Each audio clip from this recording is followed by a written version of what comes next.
अस्सलाम वालेकुम dear students. आज का हमारा जो टॉपिक है वो है सरफेस टेंशन। आज हम सरफेस टेंशन को एक्सप्लेन करेंगे। आपने अक्सर देखा होगा कि अगर हम सेब को धो ले तो पानी के कतरे सेब के ऊपर नियरली स्फीरिकल फॉर्म में पड़े रहते हैं और ये सेब के ऊपर फैलता नहीं है। इसी तरह अगर आपने बारिश के कतरों को देखा हो तो बारिश के कतरे हमेशा स्फीरिकल या नियरली स्फीरिकल शेप में नीचे गिरते हैं। इसी तरह अगर हम कैपिलरी ट्यूब को पानी के अंदर या किसी लिक्विड के अंदर रख देते हैं तो वो लिक्विड कैपिलरी ट्यूब के अंदर या ऊपर आने लगता है या नीचे जाने लगता है। तो ऐसा क्यों होता है?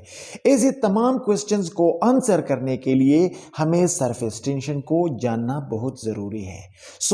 आज हम इस सरफेस टेंशन को एक्सप्लेन करेंगे। देखिए, यहां पे हमने एक लिक्विड लिया हुआ है एक कंटेनर में और यहाँ पे इस लिक्विड्स को हमने मुख्तलिफ जो है वो मॉलिक्यूलर लेयर की शक्ल में शो किया हुआ है। यहाँ पे ये एक लिक्विड मॉलिक्यूल है जो लिक्विड के अंदर पड़ा हुआ है, तो इस मॉलिक्यूल के नीचे भी मॉलिक्यूल्स मौजूद है और आपको पता है कि मॉलिक्यूल्स एक दूसरे को एक फोर्स ऑफ अट्रैक्शन से अट्रैक्ट करते हैं जिसको हम इंटरमॉलिक्यूलर फोर्स ऑफ अट्रैक्शन कहते हैं। लिहाजा इस मॉलिक्यूल को नीचे वाले मॉलिक्यूल भी इंटरमॉलिक्यूलर फोर्सेस से अट्रैक्ट करते हैं और इसके ऊपर जो मॉलिक्यूल पड़े हैं वो भी फोर्स ऑफ अट्रैक्शन से equal amount and opposite direction में अट्रैक्ट करते हैं। इसी तरह ये राइट में भी अट्रैक्ट हो रहे हैं और लेफ्ट में भी अट्रैक्ट हो रहे हैं। ये इस साइड पे भी अट्रैक्ट हो रहे हैं और उस साइड पे भी अट्रैक्ट हो रहे हैं। लिहाजा लिक्विड के अंदर मौजूद molecules are attracted by molecules from all sides with equal force, so the net force felt by these molecules is zero। तो इस मॉलिक्यूल्स के इर्द गिर्द सेम फोर्स एक्सर्ट हो रहा है इसके ऊपर, लिहाजा ये किसी टेंशन में नहीं है, किसी नेट फोर्स ऑफ अट्रैक्शन इसके ऊपर नहीं है। लेकिन अगर हम बल्क में मौजूद मॉलिक्यूल्स के बजाय सरफेस मॉलिक्यूल को ले ले, फॉर एग्जांपल अगर हम इस मॉलिक्यूल को ले ले तो ये मॉलिक्यूल नीचे की तरफ अट्रैक्ट हो रहा है, लेकिन there is no molecule above this to counter balance this inward attraction. इसी तरह ये मॉलिक्यूल लेफ्ट और राइट में अट्रैक्ट हो रहा है और नीचे की तरफ भी ये खींचा जा रहा है, लेकिन there is no molecule above the surface to counter balance the net inward pull. So as a result of this, ये जो लिक्विड का सरफेस होता है ये सरफेस स्ट्रेच हो जाता है, इसमें नीचे की तरफ खिंचाव आ जाता है, तनाव आ जाता है, इलास्टिसिटी इसके अंदर प्रोड्यूस हो जाती है और ये सरफेस जो है वो स्ट्रेच हो जाता है और इस स्ट्रेच्ड सरफेस को हम कहते हैं सरफेस टेंशन, यानी the tension produced in the surface of a liquid due to inward pull through intermolecular force of attraction, जिसको हम कोहेसिव फोर्सेस भी कहते हैं। लिहाजा इस फोर्स ऑफ अट्रैक्शन को जिसको हम सरफेस टेंशन कहते हैं, इसको अब हम इस तरह डिफाइन करेंगे कि this is the amount of energy required to stretch the surface of a liquid by a unit area. किसी लिक्विड के सरफेस को यूनिट एरिया तक स्ट्रेच करने के लिए जितनी एनर्जी रिक्वायर्ड होती है, इस एनर्जी को हम इस लिक्विड का सरफेस टेंशन कहते हैं। ठीक है, क्योंकि surface tension is the result of the attractive forces और लिक्विड के अंदर अट्रैक्टिव फोर्सेस को हम कोहेसिव फोर्सेस या कोहेशन कहते हैं। लिहाजा देयर आर सर्टेन फैक्टर्स जो कि सरफेस टेंशन को अफेक्ट करते हैं। वो फैक्टर्स कौन कौन से हैं? Number 1, intermolecular forces. अगर इंटरमॉलिक्यूलर फोर्सेस स्ट्रांग हो तो ये लिक्विड मॉलिक्यूल एक दूसरे को स्ट्रांगली अट्रैक्ट करेंगे और सरफेस मॉलिक्यूल को नीचे की तरफ स्ट्रांग फोर्स से अट्रैक्ट किया जाएगा और as a result of this ये जो लिक्विड का सरफेस है उसमें बहुत तनाव आएगा, उसमें बहुत इलास्टिसिटी और खिंचाव आएगा, लिहाजा सरफेस टेंशन ज्यादा होगा and vice versa. For example आपने देखा होगा कि वाटर में स्ट्रांग हाइड्रोजन बॉन्ड है, लिहाजा वाटर की सरफेस टेंशन काफी ज्यादा है as compare to other liquids. For example alcohol, ethers वगैरह वगैरह के मुकाबले में वाटर का सरफेस टेंशन बहुत ज़्यादा है क्योंकि वाटर में स्ट्रांग इंटरमॉलिक्यूलर फोर्सेस है। ठीक है, सेकंड जो फैक्टर है जो इंटरमॉलिक्यूलर फोर्स को अफेक्ट करता है वो क्या है, वो टेम्परेचर है।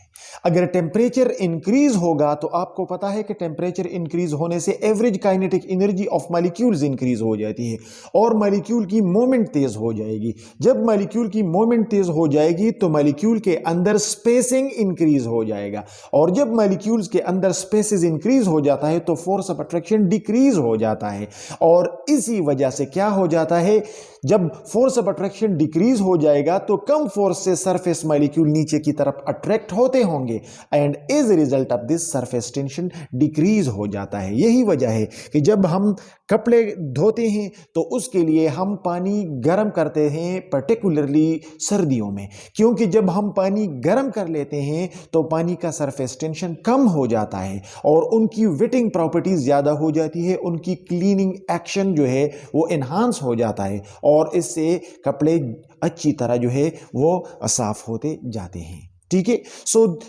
और फैक्टर्स भी है लेकिन ये दो इंपॉर्टेंट फैक्टर्स है जो कि सरफेस टेंशन को इफेक्ट करते हैं। अब कौन कौन से एप्लीकेशंस है सरफेस टेंशन की, तो सरफेस टेंशन के बहुत सारे एप्लीकेशंस है, यहां पे इन चंद को हम डिस्कस करेंगे।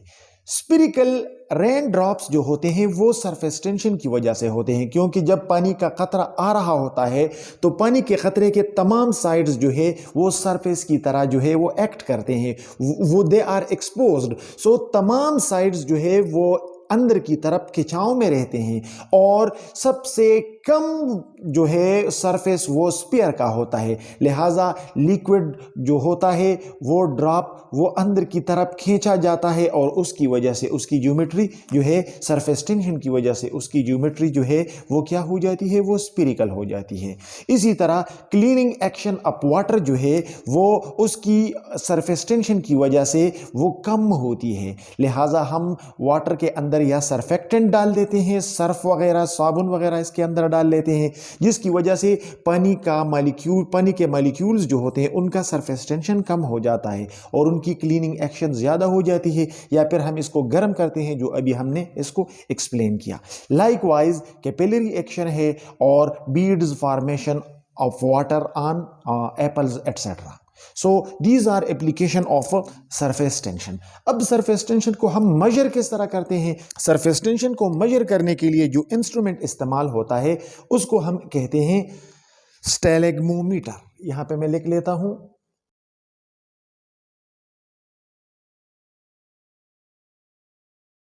ये इंस्ट्रूमेंट है जिसको हम स्टेलेग्मोमीटर कहते हैं और this instrument is used for the measurement of surface tension. ये जो स्टेलेग्मोमीटर है this is a simple glass tube having a bulb. यहां पे आपको एक मार्क X नजर आ रहा है और यहां पे आपको एक मार्क Y नजर आ रहा है।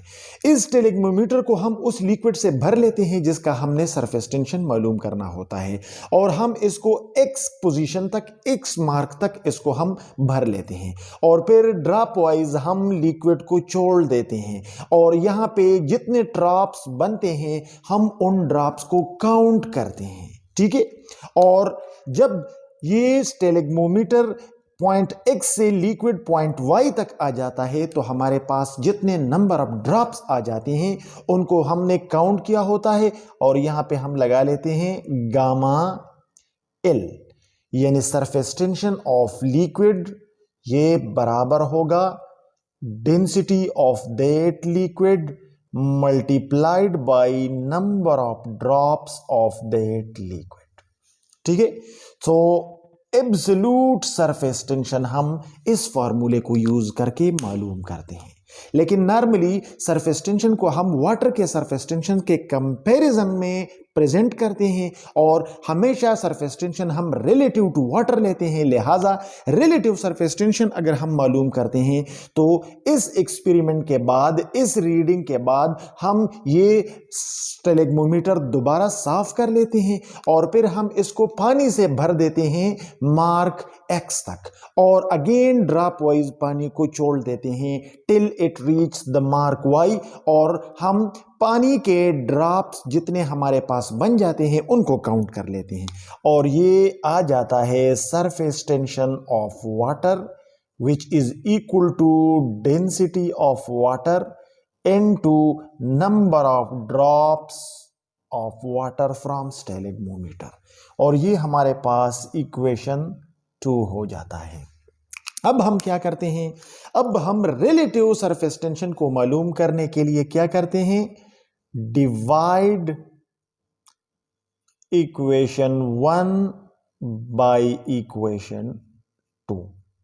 हम इक्वेशन 1 को इक्वेशन 2 पर डिवाइड कर लेते हैं और ये हमारे पास आ जाता है gamma L divided by gamma W is equal to D L N two N L divided by D W N two N W.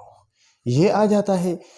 चूंकि हमने गामा एल मालूम करना है, सरफेस टेंशन ऑफ लिक्विड मालूम करना है, ये डब्ल्यू एल वहां पे चला जाता है, तो ये हमारे पास हो जाता है gamma liquid is equal to D liquid N two number of drops of liquid divided by D water N two number of drops of water N two gamma water.